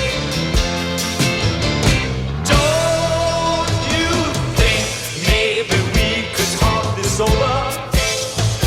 You're a reasonable man. Could we discuss my grave situation? I'm a miserable man, and I'm in the frying pan. Give the kid a break. Give me one good reason why I should. Well, give the kid a break. All right, so I made a few mistakes. But listen, for heaven's sake. What's your language, kid? Okay, don't get hot. Don't question my judgment. He only reaped what he sowed. He cast his pearls before swine, and that's good enough for me.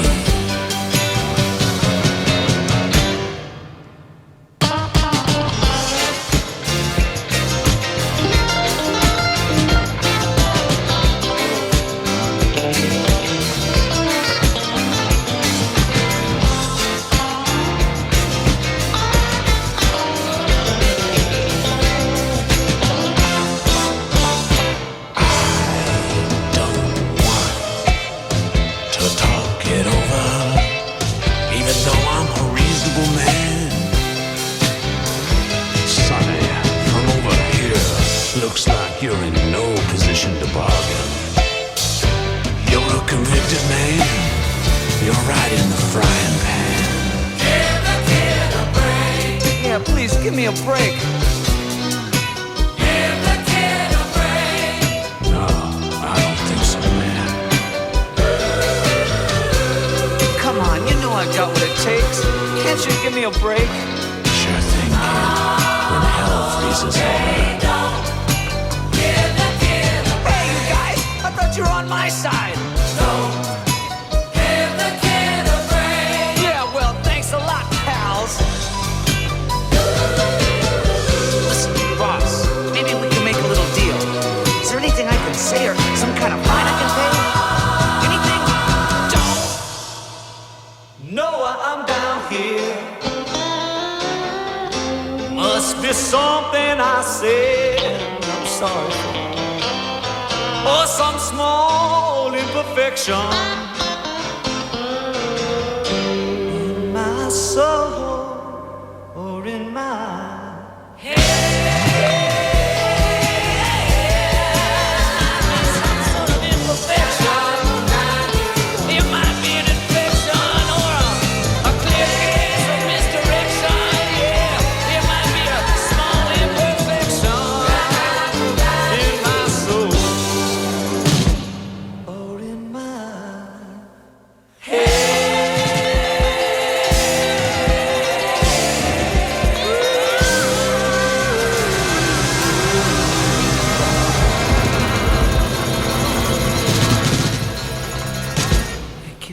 Bulle Noire sur Radio Libertaire avec Cécilia Castelli qui vient de publier son 3e roman Peupler la colline aux éditions Le Passage. Les personnages qui au départ du roman, je le disais tout à l'heure, je fais allusion au petit Nicolas, tout est assez charmant, dans une espèce de nostalgie. Il y a évidemment ce personnage dont on sent qu'il risque d'y avoir quelque chose qui se produise, ou certaines choses au pluriel qui se produisent autour de ce personnage, il y a tout un tas d'éléments qui sont très rigolos d'ailleurs et qui sont très amusants de l'école, des déplacements, des voyages en forêt, enfin des balades en forêt avec le professeur, ou des constructions de maquillage et décors et vêtements pour des fêtes de fin d'année. Et puis arrive le moment où le drame arrive.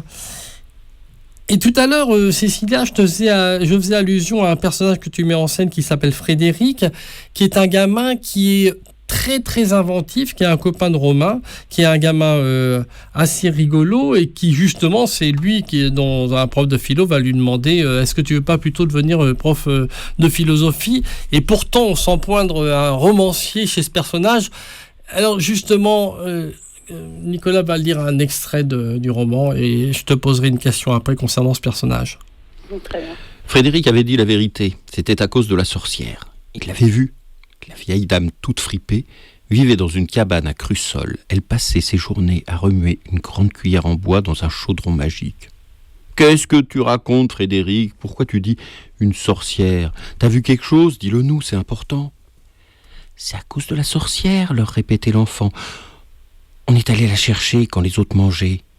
C'est pas ma faute s'il m'a suivi, l'autre idiot, bête comme ses pieds, mange-morve. Moi, je lui aurais pas cru. Il lui avait dit « Hé, Romain, regarde par là-bas. » Et son copain était parti à l'aventure pour voir la sorcière et la cabane et le chaudron. « Marche, marche, crotte de nez. Va là-bas, mais fais pas de bruit. Elle ne peut pas voir les enfants. C'est à cause de son œil maléfique qui ne voit que les grands. Toi, t'es invisible.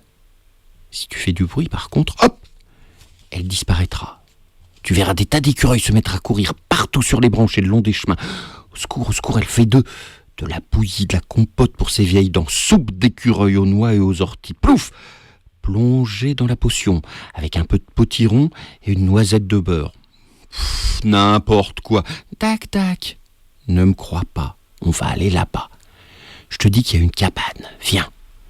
C'est pas très loin, on en a pour 2 minutes. Après, on revient. Promis, juré, craché. Il aurait fallu évidemment demander la permission à une adulte. C'était une bêtise de gosse, un truc qu'on fait à 8 ans ou à 9 ans. Lorsqu'il mentait aux autres, Frédéric croyait ce qu'il disait. C'était comme créer un monde nouveau, où un autre le suivait dans ses idées. Où faut-il aller ? Juste là, va voir. Avance tout doucement. Moi, je t'attends ici. N'oublie pas, quand t'arrives à la cabane, tu tapes 3 fois. Elle te dira « Qui est là ?» Réponds pas, bouge pas. Elle ouvrira la porte, mais ne verra rien. Qui est là ? Personne. C'est une sorcière qui ne voit pas les enfants. Alors, tu vas dans la cabane et surtout tu fais pas de bruit. Viens avec moi. Non, je peux pas. J'y suis déjà allé une fois. Si j'y retourne, elle se souviendra de mon odeur. Moi, je vais pas tout seul. Je compte sur toi, tu me raconteras. On n'a pas beaucoup de temps. Quand t'es là-dedans, tu cherches un flacon bleu. Un flacon bleu ? Ouais, avec des paillettes oranges dedans. C'est de la poudre d'écureuil. Oh, oui, c'est très précieux. Avec, on pourra faire plein de choses. Tu vas voir, je te crois pas. Si, on deviendra invisible tout le temps. On pourra s'élancer par les fenêtres, voler comme Superman. Aller sur la Lune ? Ouais, carrément. Promis, juré, craché. Si je te mens, t'as intérêt. Vas-y, vite. Moi, je monte la garde. Alors voilà, ce personnage de Frédéric qui est très intéressant pour plusieurs raisons. D'une part, dans le récit, c'est qu'à partir du moment où il raconte une histoire un petit peu à la Stephen King, le roman bascule, en tout cas la vie bascule pour le petit Romain.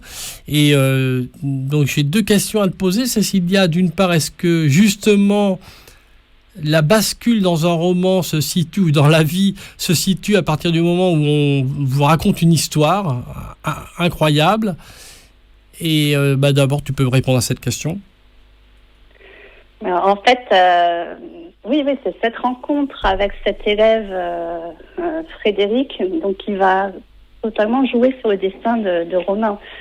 C'est-à-dire que Frédéric, c'est l'élève espiègle qui est toujours bavard, qui a toujours un mot à dire, quelque chose à dire. Et dès le jour de la rentrée, il se fait remarquer par la maîtresse et il est déplacé au premier rang et il se retrouve à côté de Romain. Donc Romain, un enfant différent, va se retrouver à côté de Frédéric et forcément, il va se créer une amitié particulière.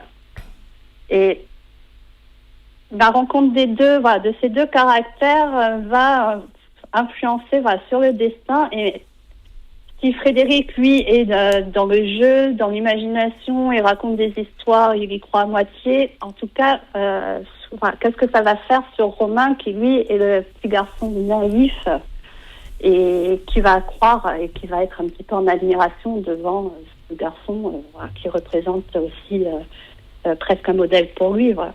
Et donc, il va être influencé par ces jeux d'enfants. Et malheureusement, ces jeux qui paraissent innocents au premier abord vont conduire le petit Romain vers le drame. Alors, est-ce que tu ressemblais à ce petit Frédéric quand tu étais enfant ? Non, moi j'étais plutôt une élève discrète, en tout cas une enfant assez discrète, mais en tout cas prête à suivre le mouvement et toujours prête à relever les défis. Mais non, je n'étais pas du genre à me faire remarquer par la maîtresse en tout cas. Et est-ce que justement ce Frédéric, dont on pressent une carrière de romancier, compte tenu qu'il a une grosse imagination, est-ce que pour toi ça veut dire qu'on peut aussi influencer quelque chose à travers l'écriture et à travers les histoires qu'on peut raconter ? Je pense que ça c'est, oui, le rôle de la littérature, de l'art en général, ça influence, je crois qu'on nous sommes tous bercés, en tout cas, et marqués par nos lectures, les films que l'on a vus. Forcément, voilà, on trouve des histoires à travers les histoires des autres, qui peuvent être proches, qui peuvent être éloignés. On retrouve forcément des échos à notre propre existence. Et selon le moment de notre vie, en plus au moment où on les découvre, ça peut résonner de façon plus ou moins importante. Oui, ça a vraiment une influence forte. Oui. Alors les choses basculent après ce passage d'une certaine façon avec Frédéric qui a embarqué et qui a envoyé son camarade vers ailleurs, et on va pas en raconter plus, on va pas dévoiler ce qui se passe dans ce roman. Il y a tout d'un coup les choses qui changent du tout au tout, et il y a plein d'éléments et de personnages que tu mets en scène, plus fantasmatiques les uns que les autres. Sur la construction de ce roman, justement, tu as travaillé par chapitre. Alors, il y a 8 ans, il y a Madame Drummond. Alors, Madame Drummond qui va se retrouver après le drame dans un EHPAD et qui va tomber, chuter de plus en plus physiquement et s'écrouler. Il y a des chapitres qui s'appellent Les Impuissants, L'autre endroit, qui met en scène des personnages dont on ne sait pas trop d'où ils viennent et on découvrira après où ils vont à la fin du bouquin. On a des éléments comme ça. Est-ce que dès le départ, tu savais que tu allais construire ton roman comme ça par chapitre ? Oui, je voulais vraiment avoir, pas suivre forcément une chronologie, une histoire, et je voulais basculer d'une voix à l'autre, et d'une époque à l'autre, et d'un regard à l'autre. C'est-à-dire qu'on a à la fois deux chronologies, comme on a deux univers différents, c'est-à-dire, et comme on a aussi une avant-disparition et l'après-disparition.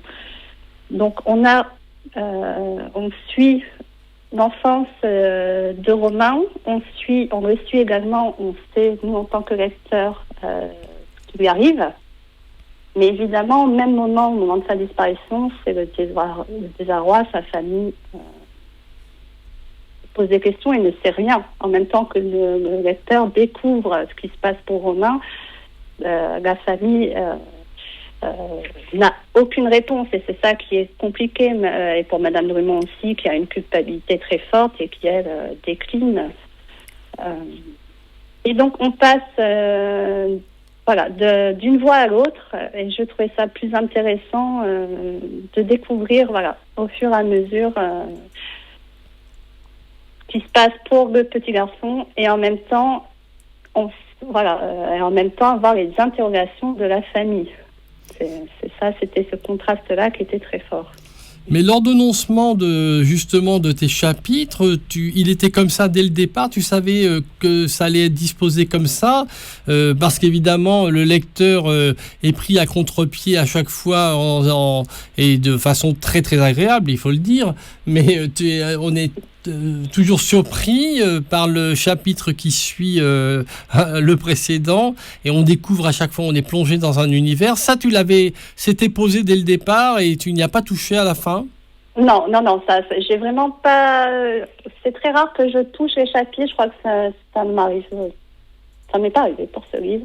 Je retravaille l'écriture, je peux corriger des mots, changer de. Mais l'ordonnancement vraiment par chapitre, ça je n'ai pas touché. Ça s'est fait au fur et à mesure de l'écriture. Ça c'était d'emblée. Oui. Bon, et au milieu du roman se trouve un chapitre, alors tout droit sorti des contes et légendes de notre enfance. Mmh.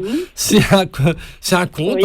Avec une chienne comme ça, avec un destin, fabuleux, qu'on croirait sorti des contes de notre enfance.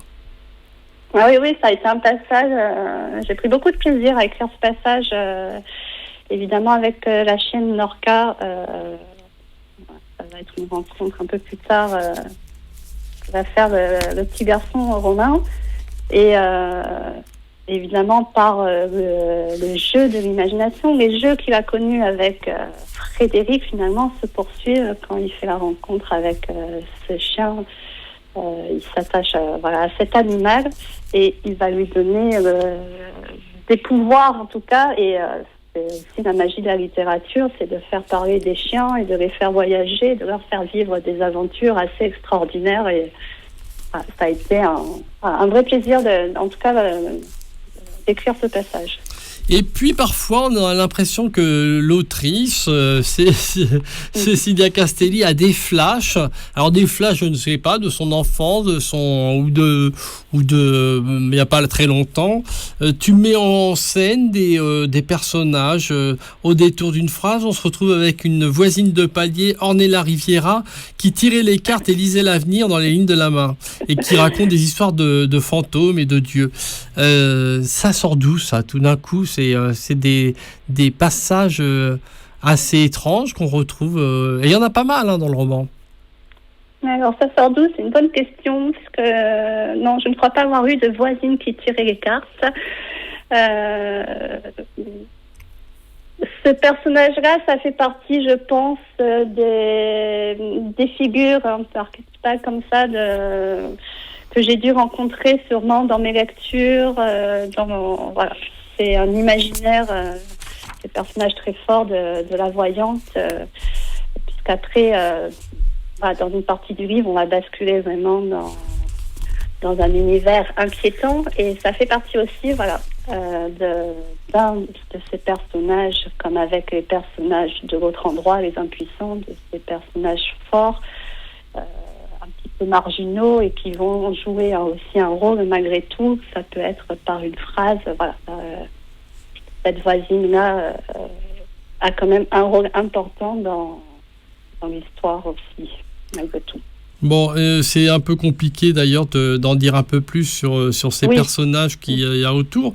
Est-ce qu'on peut... on va écouter un titre qui s'appelle... je crois que le titre c'est Ricordou, si je me souviens bien. Et tu avais envie d'écouter ça. C'est un groupe qui s'appelle I Sorgenti. Je le prononce très très mal, évidemment. Non, c'est très bien. I Sorgenti. Oui, alors ça c'est...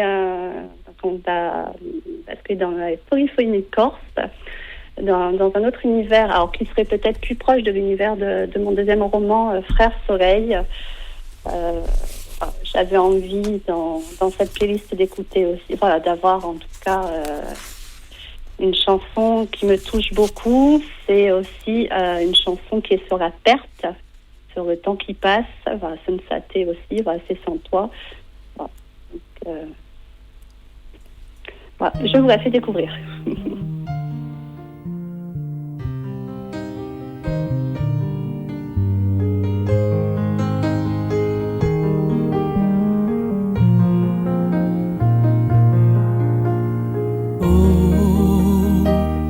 Gioventù passata, città lontana, per sempre di me.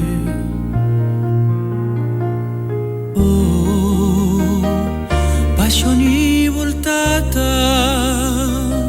amore io danno domani per me.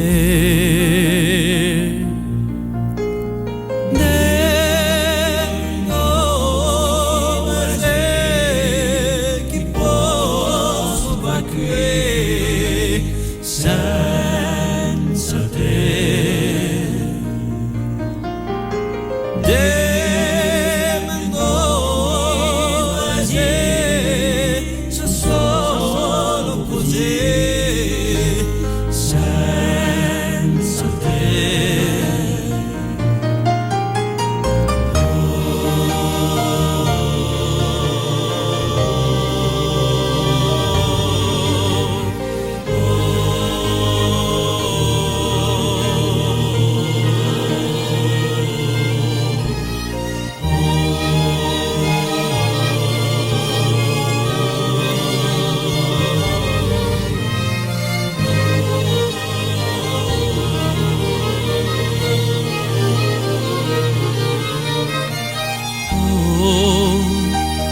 Solidari mani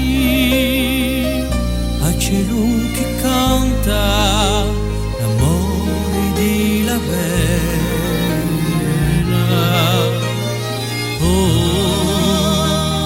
Fiori di amori e pianta la manta, tristezza che viene.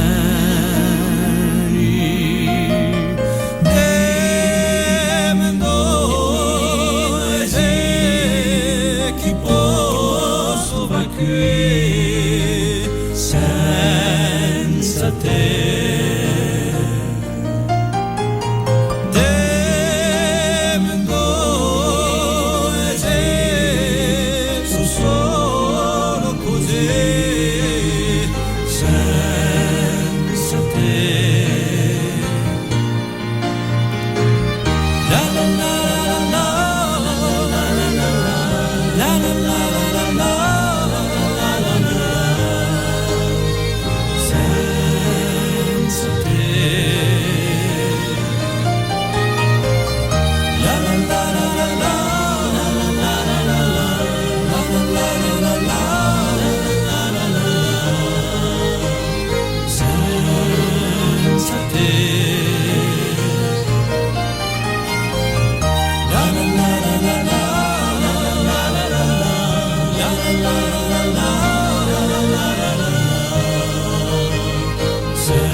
Madame Drummond, les chênes verts.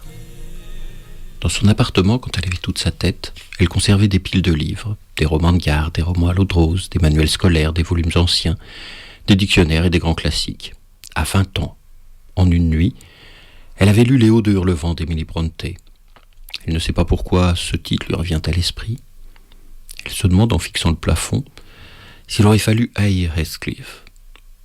Au même instant, une mouche se met à tournoyer au-dessus d'elle. Qui vous a agressé, Polyphème? Personne. Ah, personne. Voilà donc la ruse, être plus malin que le plus fort. Ah, ma belle, Ulysse avait été condamné à errer comme un con, 10 ans sur les mers. Toi, sur le plafond, si tu avais vu ça, le bordel, parce qu'il venait d'entourlouper le Cyclope, fils de Dieu, Poséidon de Médée. Mais ma petite, l'essentiel, c'est d'avoir réussi à sauver sa peau, ainsi que celle de ses compagnons. Comme on dit chez moi, mieux vaut être maudit que d'être croqué, haché menu par un géant. Mouchette, t'entends? Chut, écoute. Les enfants ne disent rien. Cette absence de bruit, c'est pas normal? Peut-être qu'ils n'ont rien compris à cette histoire de grec et de malédiction. De toute façon, les géants dans la vraie vie, ça n'existe pas. Comme l'avait soufflé un jour le petit Antoine Mauriac, à l'oreille du charmant Dominique Baudelaire. Dans les livres, ce ne sont jamais eux qui gagnent. Le voilà qui pointe à son tour sur la peinture blanche. Fais gaffe à toi. Bah alors, mouchette, ah, c'est déjà la fin. Ça, l'ombre que tu as vue, c'était mon oncle rieur. Un oncle buveur, un oncle qui venait le dimanche chez nous à la maison, dévoré de ses larges mains et de ses grandes dents les rôtis fumants de maman, les pot-au-feu, les bouillons, les pizzas surgelées, les McDo à 2 balles. L'oncle Polyphème Drummond, c'est vrai, s'asseyait à chaque fois au bout de la table, face à moi. Oh, lui, tu peux pas imaginer comme je l'aimais. Lorsqu'il nous racontait son illustre passé, l'oncle disparaissait tout entier, plongé dans des expériences folles que lui seul avait connues. Entre 2 bouchées de pain, il se glorifiait d'avoir survécu à la Grande Guerre. Répétition générale en fanfare toutes les semaines. Comment ai-je pu l'oublier? T'envole pas. Entre 2 gorgées de vin, coupées à l'eau, il nous exposait l'ignoble perte. T'aurais vu l'index, le majeur et l'annulaire.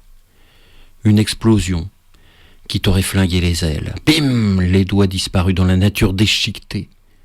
En même temps, pas de peau.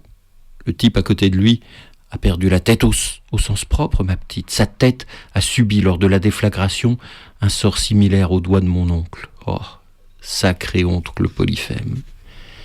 Il est allé à table, le manque au bout de ses doigts, les détails sordides de l'histoire, les chairs massacrées, les lambeaux répandus dans l'air, et après, ça, fallait s'accrocher pour pas perdre l'appétit. Oups.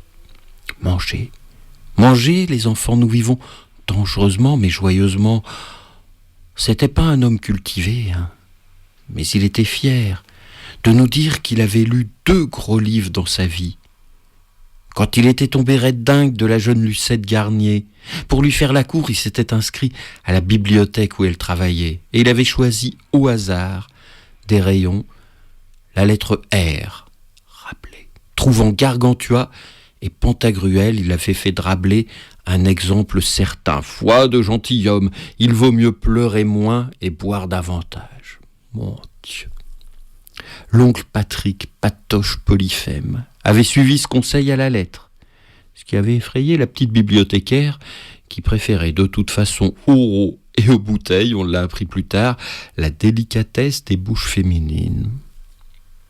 Il est mort quand ? Je sais plus. En 1958, hier. Eh, on est quel jour, Mouchette ? Voilà, c'était un extrait du dernier roman de Cecilia Castelli, Peupler la colline. Alors, ce passage, une explication ou pas d'explication, un rappel, Cecilia ? Alors, je crois que voilà, c'est assez clair qu'elle mélange un petit peu tout. Donc, on est avec Madame Drummond, institutrice qui a perdu le petit Romain lors d'une sortie scolaire. Et dans ce passage-là où elle perd la tête, où ses souvenirs se mélangent, voilà, elle mélange tout. Elle mélange ses souvenirs familiaux, elle mélange les moments où elle était en classe avec les enfants. Et cet oncle, bon vivant, rieur, c'est aussi incarne la figure du géant quelque part. Donc c'est pour ça qu'elle convoque ce souvenir-là lorsqu'elle s'adresse à Mouchette, la petite mouche qui vogue dans la chambre de son EHPAD. Voilà, c'est vraiment le moment où cette institutrice, malheureusement, perd tous ses repères. Mais c'est un très beau passage parce que d'abord c'est ce qui va nous attendre sans doute à la fin de nos jours. On va un peu tout mélanger, on va mélanger nos lectures, on va mélanger les différents héros et les prénoms et les noms des auteurs qu'on adore et des personnages que l'on adore et tout cela mêlé à nos souvenirs. C'est ça véritablement ma question, c'est quand tu as écrit ce chapitre, tu t'es projeté au moment où tu seras à l'EHPAD ? Alors je ne me suis pas projetée, mais en tout cas, de par le métier d'infirmière, j'ai pu assister, à ce genre de scène où des personnes âgées replongent dans leur enfance et passent du coq à l'âne. Et voilà, c'était la question, qu'est-ce qui reste de nos souvenirs de cette Madame Drummond qui était dans le milieu scolaire, qui avait des connaissances. Tout se mélange, tout est confus. Alors c'est peut-être une bonne chose aussi quelque part de perdre la tête et de ne pas s'en rendre compte quand on est dans ces situations précises. Mais est-ce que pour ce qui te concerne, il y a aussi ce sont les lectures qui dans le fond t'ont le plus marqué, que ce soit évidemment Ulysse ou Mouchette ou Baudelaire, etc. Ou ça t'est arrivé comme ça t'est venu comme ça quand tu as écrit ce chapitre, sans qu'il y ait forcément de lien avec tes propres envies ou tes propres livres préférés? C'était pas forcément mes livres préférés. Pour Ulysse, l'Odyssée, j'en ai parlé précédemment avec la figure du géant Polyphème que j'ai mis vraiment oui, c'était quelque chose qui t'avait marqué. Avec le géant Chrysolius. Et après, j'ai trouvé amusant de prendre des références Baudelaire, Mauriac, ce sont des écrivains que l'on découvre. Alors en tout cas pour Baudelaire, qu'on découvre au lycée. Mauriac, j'ai découvert un peu plus tard à l'université, mais voilà, c'était pour montrer vraiment la confusion là en prenant des noms classiques et Madame Drummond qui mélange tout, qui même mélange tout de ses souvenirs. Oui. Alors jusqu'à présent, Nicolas a lu des passages plutôt, souvent nostalgiques, tristes, mais plutôt pas trop sinistres ou pas trop du rural noir. Mais évidemment, dans ce roman, il y a tout un tas de passages et il y a beaucoup de chapitres où on se retrouve avec les déclassés. On est entre Délivrance et Easy Rider. On se retrouve avec des personnages qui se masturbent dans les lancias d'un client. On se retrouve avec des femmes très très marquées qui sont à la recherche d'un enfant et qui se baignent nus et dans la boue et l'eau sale. On se retrouve avec des paysans bourrus dont on ne sait pas trop ce qu'ils trafiquent. Il y a toute une ribambelle de personnages un peu inquiétants qui sillonnent ce roman. Ça aussi, tu savais exactement à quel moment tu allais les placer dans le récit ? Alors, je savais que j'avais ce couple de personnages, en tout cas, que j'appelle les impuissants, qui sont ce couple de marginaux, alors sans trop dévoiler l'intrigue du texte, mais en tout cas, j'avais en tête vraiment l'idée de ces personnages qui vivent en dehors de la société et forcément avec l'univers du conte que je gardais en tête, j'ai eu ces personnages-là aussi très, très marqués, très forts, personnages bourrus, de personnages qui sont à milieu de l'univers de Madame Drummond, de l'école, de la ville, de ce qui se passe et de la vie, en tout cas, que connaissait le petit enfant romain. Là, on bascule dans un autre monde avec des personnages qui sont plus dans l'instinct, dans le charnel, dans quelque chose de très proche de la nature et de l'animalité même.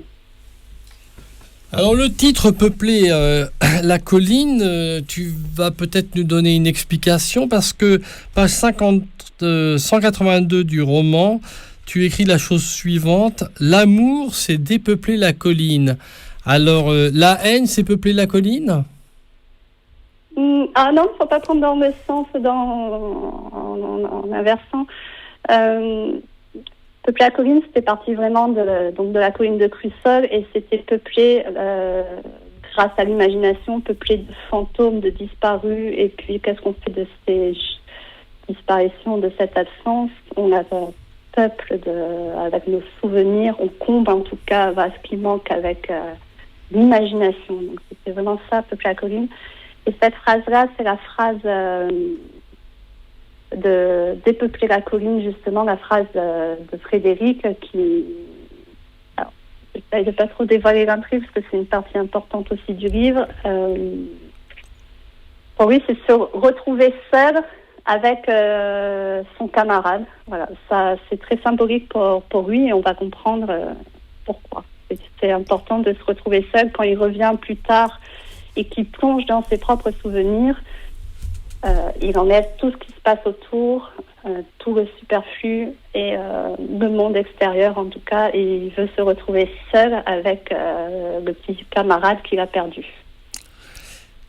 On va faire une pause, un de tes choix, Hotel California d'Eagles. Il y a une raison particulière. Est-ce que c'est parce que tu dansais le slow avec ton DJ quand tu étais plus jeune ou c'est pourquoi? Non, c'est encore. non, ça c'est vraiment une chanson qui me rappelle mes vacances quand j'étais enfant, adolescente. Hotel California, une version particulière d'ailleurs des Eagles. C'était un choix de Cecilia Castelli qui est avec nous, qui vient de publier son troisième roman, Peupler la colline aux éditions Le Passage. Bon, t'es contente d'écouter une version différente de celle que tu as connue, d'une version sur laquelle tu as dansé follement? Ah oui, j'ai dû danser aussi, peut-être sur cette version aussi. C'est possible. Bon alors là, évidemment on peut pas dévoiler tout un tas d'éléments, de chapitres, d'événements qui se produisent dans Peupler la colline. Et ben les lecteurs et les auditeurs de Radio Libertaire n'auront qu'à se procurer ce roman et lire les passages qui sont assez incroyables et assez fabuleux. La suite des événements pour Cécilia Castelli, c'est quoi alors ? À part évidemment soigner les autres dans un hôpital.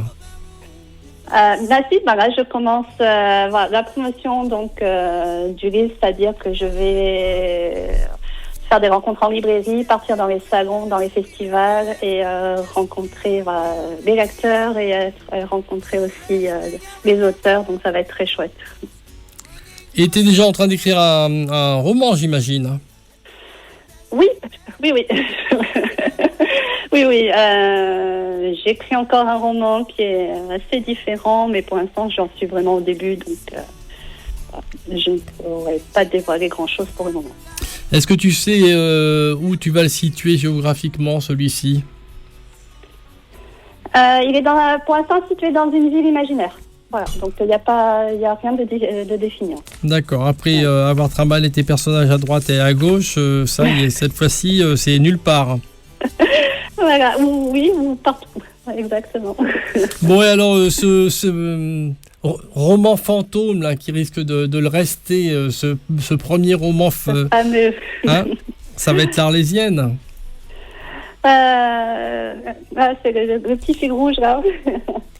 Ce roman, oui. J'enverrai à la Radio Libertaire si jamais le manuscrit en avant-première. D'accord, ok.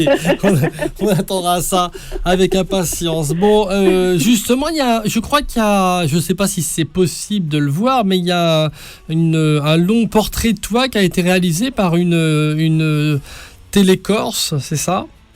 Oui, alors justement, je suis dans le sud de la Corse, à Porto-Vec. Je suis dans la chambre d'hôtel parce qu'on a le tournage justement ce week-end. Donc, on a commencé une première partie qui est plutôt biographique, et demain on fait l'entretien